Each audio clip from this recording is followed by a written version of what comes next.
Hi everybody, it's Kate Luella here. I had a wonderful interview this afternoon with Melinda Samson from the GrandSlamGal.com blog. Melinda's actually a local online SEO advisor, and that's how I actually met her quite a while ago when I had an e-commerce business for a while, and she helped me out with that. Even though I'd worked with her in a business capacity, at no time did she actually talk about her tennis blog. It's kind of like her passion she has on the side. So I was very keen to ask her about whether she'd used any of her SEO skills and so forth with her blog. And we started off talking about how and why she got the blog started.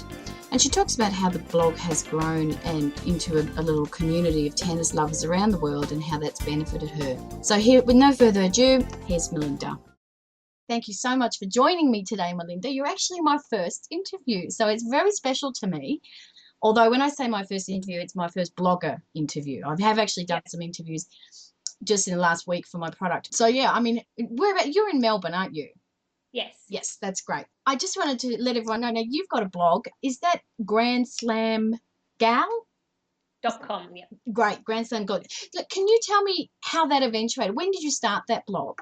Great question. So I have my own business called Click Winning Content, where I offer a variety of online marketing services to clients, one of which is actually showing them how to blog well in order to help their website rank in Google. So I decided, I'm a huge tennis fan. So about 12 years ago, I decided that the year I turned 40, which happened to be this year, I'd actually go to all 4 tennis Grand Slam events the same year. Oh my gosh. Basically, the Australian Open in Melbourne, French Open in Paris, Wimbledon in London, and the US Open in New York. Right. So I actually just thought, how cool would it be to use what I know for my business and channel it all into a blog about, the thing I love most in the whole world to write about. So that's really where the idea came from to start it up. Now, you said 12 years ago. Does that mean you started this blog 12 years ago? So I came up with the idea of, it's actually called the Fan Slam in the tennis community. So that's basically going to all the events in one year. Yeah, it was actually when I was 28, I decided that if I aimed to do this the year I turned 40, I'd have enough time to plan and get the money together and do it the way I wanted to be able to do it. So that's really where the idea came from. But it was only 2 years ago I started thinking, that was about the time that I was starting my business. And I just thought, well, I'd love to have a personal blog as well. And it was just a perfect fit. Right. So it was sort of in your mind, but when you got into the business, it was the opportunity arose. And that's exactly right. Yeah, I understand. Now, that's fantastic. So it was about 2 years ago. Now, I'm going to ask if you still enjoy it. Look, honestly, I do love it, but it doesn't mean it's not a commitment, and sometimes a burden's certainly not the right word, but like I'm blogging about tennis events that run just for a 2-week period. So if I want people to read my blog, I need to get the content up there fast. So for example, we've just been to New York for the US Open. The tennis might finish at 1 a.m. We'd get home at 2:30 a.m. I'd spend an hour getting the photos on my blog before I went to sleep so that I could get the best possible traction with people wanting to see them. Yes. I was quite happy to do that. But it's a balance and a juggle. And I guess, if people want their blog to be successful, you need to commit the time at the time that it's needed to get the content out when people want to see it. Yeah, I have looked at your blog, obviously, because it's a great blog and it's really well laid out. Now, the only advertising I can see is Google AdSense. I think I saw about 5 boxes. So is that really the only revenue for you from that blog? Is that fair to say, or? Look, I've put a few affiliate links up as well as AdSense, but actually I only did that in the last few months, really more to try it and learn about how it works and see if it would work or not. Right. The objective of starting the blog was really just to be able to blog about something I love. Yeah. The bonus that came out of that was the opportunities that were created. So the people that I met along the way at every tennis event, because they knew me because of my blog or because of from Twitter primarily. Right. But also the people that sent me information to help with planning the trip was invaluable. Like the advice I got about what time to be online to buy tickets for the French Open meant I got amazing seats that I wouldn't have otherwise had. So just things that you can't put a price on that really made the trip better than I ever expected, purely came because I had that blog. And did you meet up with some of these people or just online, or? I met as many people as I could at every event, which was awesome as well. A lot of them I know from Twitter as well, which is a great way to get connected with tennis fans. But always I'd try and, if you could meet them in the city where we were or even at the event, because everyone's on Twitter, you can see who's there the same day and try and figure out a time to catch up. And that's just so great to have people that you can meet in every country where we were going to. Yeah, that must be wonderful. When you go to these events, are you there like on a semi-professional basis, like with a little tag saying Melinda Samson and Grand Slam Go? Is that what you just like anybody else, but you've got your blog? I go like anyone else. There is an option to apply for media accreditation, but I didn't want it to be that way. I wanted my blog to still be a hobby and something I do because I love it, not something that I have to do. The other thing is my partner traveled with me and I wanted to be able to sit with him and enjoy the tennis with him rather than being locked away, in some media room. Again, if you do get the media accreditation, there's an obligation really to go away and write up whatever you've seen and get it online really fast, which would have disrupted from the time that I actually wanted to be there watching tennis. Yeah, I understand. And so when you're at the event, I'm assuming you're tweeting live. Is that right? Yes. Yeah, where it's a given. Where I could get internet, yes. I That's understand. Another story. That's the rage now. So, and now I won't go on to negative sides, but I know what you mean about sometimes this can become a job. So I totally get what you're saying there. I wonder how many other bloggers feel that way. We'll find out soon. So, and it's also if you miss that opportunity to publish it, it's almost like I would never publish it then because the time is gone when people wanted to see. Particularly, I shared a lot of photos of the tennis on my blog, and people want to see that straight after the match because the thing with the Grand Slam tournament is the next match, different people are playing, there's different levels of interest. So I really did have to just, take the opportunity and make the time for it. How did you do that? So if you took a photo at the event, how did you actually get that onto your blog when you're in France or whatever? How do you? Oh, I did it basically. I've got my trusty MacBook Air and we bought a really good camera, just had a good system, bought Photoshop to do the mass editing of photos and put the watermark on and resize them and do it really fast. Right. So I would just do it when I got home at night before. In the hotel. Basically, I chose blogging over sleep on Yeah. this occasion. So you'd go back to the hotel where there's Wi-Fi and get online and. That's correct, yes. Gotcha. Okay. Yeah, no, I remember a lady not long ago saying she was traveling and she had her iPad, so she was using Blogsy, which is a plugin. To be honest, I find it hard to use WordPress on the iPad because it doesn't have all the features that help me do it fast. Right. So for me, it's better just to have the Mac there. Yeah. I did hope to be able to bring my laptop to the tournaments and do something like between matches, but a lot of places don't actually let you bring a laptop in. So yeah. Idea. Yeah. No, I understand. What about your friends and family? Do they read your blog? Do they know about it? I mean, I obviously know you're online in business, but do they have anything to do with your blog or not? Yeah, look, people have, especially along the way, people that we've caught up with who are my friends have sort of become interested in what we're doing. To be fair, my dad was probably one of my first subscribers and reads everything and comments as much as he can. So, as he should. Yeah, that's really nice. And also, it would be helpful if you like tennis. Well, we're a tennis family, so uh-huh. And the other thing that's nice, so I started a Facebook page for my blog and obviously asked all my friends to fan it. So that means the friends that are interested in tennis are on there, so I don't share too much tennis stuff in my main timeline. Right. But they're often the ones, especially when I'd achieve a milestone, they were always the ones, a lot of my personal friends that would comment and say great and, give me really positive feedback. Right. How long ago did you set up the Facebook thing? I was sort of working on the blog plan from the Australian Open 2011. So that was pretty much a full year ahead. I was on Twitter maybe 6 months to a year before that, but in all honesty, I didn't really understand how great it could be. You need to get connected to the right people before it starts being really awesome and becomes particularly addictive if you're a tennis fan. And while you're watching the matches, there's all these people all around the world that are watching that match, whatever time zone they're in. And it's just awesome to be able to be on Twitter and see that, it's the middle of the night and everyone's up and, supporting people. So Twitter's been particularly great for my blog. So I did start that first, but yeah, I really ramped it up about a year before this year. Yeah. Okay, so now I noticed on your blog you've got your opt-in box for people to subscribe in. Is that working well? You're getting people signing in, joining it? Yeah, I do get new subscribers coming in every week. I also find, because I've got a lot of tennis specific followers on Twitter, that a lot of people do see my tweets and my new articles and read it that way rather than subscribing. I just Yeah, like to have it as a different option for people.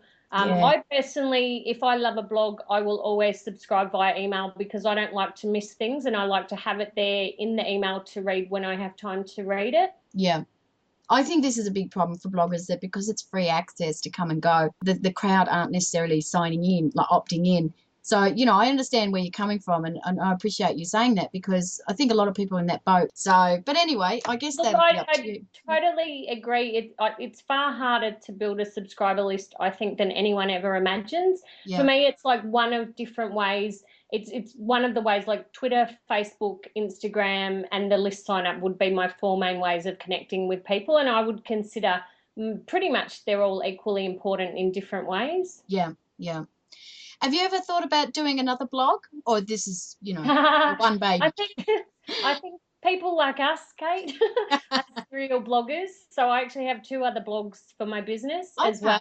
I've got so many ideas of blogs I would love to start where I believe there's a hole in the market, but I'm not prepared to start them until I can do it well. And Right. this year I was focused on the tennis plan, but Mm. absolutely in the future Yeah. there will be more blogs. Yeah. I look at a blog like almost like a notebook. You just open one if you want, and if it doesn't, you shut it down any time. You're in total control. It's not really, and then, Exactly. yeah, if it finds legs, that's great. So this is just one more thing on your email list. Do you do any blast outs to them at all, or do you strictly just leave it for when new posts are done and they'll get, advised of that, like a feed burner thing? Yeah, that's a great question. I used to have it set up as an RSS feed, and I would be careful to publish all my articles the same day so people weren't getting emails from me every day. Right. What I actually do now is I stop and start the email campaign and I send it when I think there's the most timely content. So, because I published, for example, over the last month while I was in New York for the US Open, I published about 30 articles. I didn't want people to get 30 separate emails from me with those articles. So some emails might have links to 3 articles, some might have 5, and Mm. I would do it at least spaced a few days apart. Now, in between tournaments, I just send out 1 email a week on a Saturday, and whatever I've published that week goes out. I also I use MailChimp and I customize the message in the header. So I always put, hi everyone, how are you? This is what's going on this week. If there's other interesting tennis news, I'll also link to that in the header. So I tried to provide more value in the emails than just getting the articles. Mm. Are you in any way monetizing your emails, like with affiliate links? But yeah, is there any way you are monetized, even if you declare it as an affiliate link, or you just never do that with that blog No, or with I've that email actually list? not. No, I haven't really tried that. I dabbled a Okay. bit, but to be honest, I don't know that I did it very Yeah. well. Or yeah, I'm Was one of never a those. strategy. But do you actually try to monetize? You don't seem to really be trying to monetize that blog. No, that was never the Yeah, aim, really. I understand. Creating opportunities and meeting people was the Right. aim, and it's really, really paid off. Mm. I am, and I I don't know love if the way you said that. That's beautiful, because I reckon that's how a lot of bloggers feel, actually. And do you know what? I love the feedback from people. When I finished my fan slam after New York, the Mm. people that I heard from on Twitter that just went, thank you so much for sharing this experience. That's partly why I did it as well, because I know that, I mean, it was careful planning and saving that I could do this, but I also feel very lucky that I could do it. Mm. And the people that just appreciated so much that I shared it along the way, was that in itself is gold. Mm. Are you going to, what's the plans for next year? Is it to do it all again, or is that Good crazy? question. I need to. I've actually. I'm rebranding. I've got a new logo. Instead of doing the Grand Slam, it's crossed out and it says "did," Oh, which is I fun. love that. All right, now I'm also interested. Do you do any podcasting with your? You wouldn't do any with your blog, would you? No, I Right. haven't actually, but No, I have that's made fine. some videos. Yeah. I love. I love my videos. Well, have you thought of doing a podcast for Grand Slam Gal? No, to be honest. Yeah, you're probably not. Well, wait till you see my product. Maybe you will. I was But going to say it's not out of the question. I just haven't thought of it. haven't thought about it. Yeah, I get you. I get you. Products and services. Now, I know that you work doing SEO. That's how I came across you, and you've been wonderful help to me. What's on the horizon for how are you putting out any products? Because I just recently did. Are you putting out any products? Have you got an What ebook I'm coming up? actually planning to do, so because I had such good feedback on the information I shared on my blog, which I don't believe is available in many other places, if any, Yeah. it's sort of like my tips on particularly how to buy tickets and which are the good tickets that people want to buy the most and that sort of thing. So I had really good feedback to that information. So I'm actually planning to turn the blogs that I wrote this year into a series of 4 ebooks. So there'll be one for each tournament. Right. And it's very much just, it's a fan's eye view of the tips and information that you need to get maximum value out of your time at the tournament. And not that there's not a lot of information in a lot of other places, but like I said, it's really just the information that, based on my experience, that made a big difference to Yeah. me when I actually went to the tournament. Yeah. So you can almost market it on that basis that you put it into practice. And Exactly. Might be 1 or 2 tips on, don't buy tickets for this court the first week. Try and do this, or because there's a lot of differences between every tournament, and a lot of people will have been to one, and for whatever reason, you just natural assumption that each tournament will be quite similar in structure, but they're all quite different, especially like with the scheduling and whether or not there's play at night, if they've got lights or if they need to stop, and lots of different things like that. That it's actually good to know before you buy your tickets. now, are you thinking of marketing that direct from your blog or going through Kindle and iBooks and all this, or what are you thinking about? At first, I will launch it on my blog. I'm thinking of building up a network. I know a lot of tennis bloggers Mm-hmm. from just being on Twitter and around the tennis traps. So Sure. I will ideally offer them an affiliate, a chance to sell it as affiliates as Great. well. Mm-hmm. But honestly, at the moment, I just need to get the ebook created. Yes. Um, Yeah. and And then is that, but sorry, so is it pictures and text or mainly text? Yeah, so it'll be a lot of pictures. We took amazing, to due credit to my partner, who's my photographer, but he took incredible pictures at every event. So I want the ebook to just be really easy to read, but just, nice to look at as well. So, Hmm. yeah, including a lot of photos. Yeah, because Kindle, that might be a bit tricky because it can be expensive to do a Kindle photo book, from my understanding. And a lot of them are black and white, the readers. Oh, yeah. So you need to sort of, I guess, think about that. But I'm sure you will when the time comes. Maybe sell one on Kindle that's a condensed thing of what they can buy on your blog full. Yeah, what I like, I'm sure everyone with more than one blog is in the same situation. It's Yeah. all just a matter of how much time and energy you can Mm, devote to any one thing. So, yeah. like I said, at the moment, my focus will be getting the book created, and then Yeah. after that, I'll look at getting it out as Hey, widely as possible. I hear you. It's hard, isn't it? Because it's another project. It's like it's on when you work for yourself, everything's a project, and yeah. And there's also, to be honest, a lot of it's administrative, like making the ebook look nice.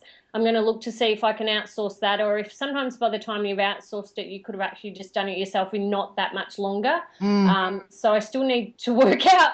It's hard, yeah. There's a big deadline with this as well, because the Australian Open comes around in January. So it's not like I can be flexible with how long it takes. I need to get it out a month or 2 ahead if I Yes, want to actually sell that, in the next year. yes. And when it's a new outsource thing, it can be Yeah, tough. exactly. Because it's brand new. I don't even know what I want yet. So, Yeah, yeah. And I look, I remember I did a logo once online, and I went back and forth so many times. I nearly screamed, and what, to save $20 because it was cheaper online. yeah. It was just not worth it. It would have been easier for me to anyway. All right. Well, look, I'm about to wrap up, but I just would love to know your opinion on some advice for perhaps up and coming bloggers who are thinking Yeah. of blogging about a passion like tennis. It might be a hobby, it might be a craft, whatever. Have you got any tips or advice for them? My best tip is just do it. Like, it can be so overwhelming. If you sit and think about the blog and everything you need to do it well, Mm, and even if you do a slight bit of Googling, there is so much to learn and to know. But actually, I would step away from that. The first step is getting a blog that you love the look of, mm, created, that you'd love to add content to. The right. next step is, often people think, ideally you've started a blog because there's something you want to write about, but if you're not used to writing all the time, it can take a long time, and that can be a big hurdle as well. Right. My message is, it doesn't have to be a massively long article. Just start publishing content Mm. and move away from the perfection. Like, I could read my articles every single day and still never be happy with them, but I learned just to be, if I'm 80% happy, just publish it and move on, because then there'll be something else to publish. For me, it's more important to get that content out there in a timely manner than wait until I'm absolutely happy with, because the nature of blogging as well, you can go back and change it later on if you want to, but I think just get started, get comfortable with the idea that you're blogging now and you can put content out there, and then people will give you feedback and be totally open to it. Did you, when you started out, were you very active in going to other bloggers and similar? Is that how you sort of got your momentum going to get traffic to your blog? That's a great question as well. I think a lot of it was via Twitter, and I did get to know a lot of other bloggers. I subscribed where they had, email subscription. I commented where I could to get to know people. I retweet. I love retweeting other people's blogs on Twitter as well, but that's a good way to get bloggers to notice you if you retweet and then they reply and say thank you. So, and I still do exactly the same now as I did when I started. I still say thank you to every single person that retweets an article from my retweet button. I just start with good practices and keep them going.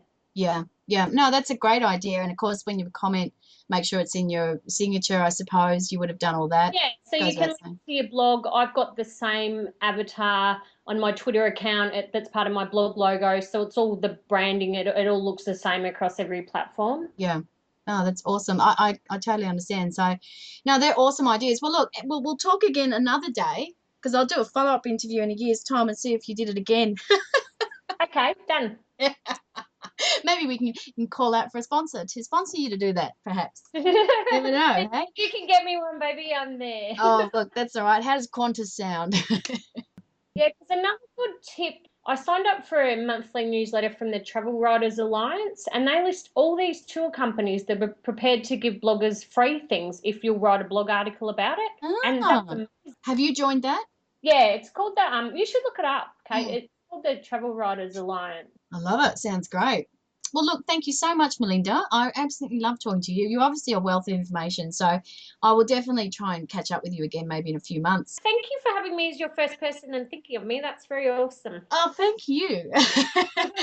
I'm very, very excited. So we'll be in touch. Yeah, we definitely will, darling. Thank you so much. I'll talk to you soon. Thanks, Kate. Okay, see you, mate. Bye. Bye.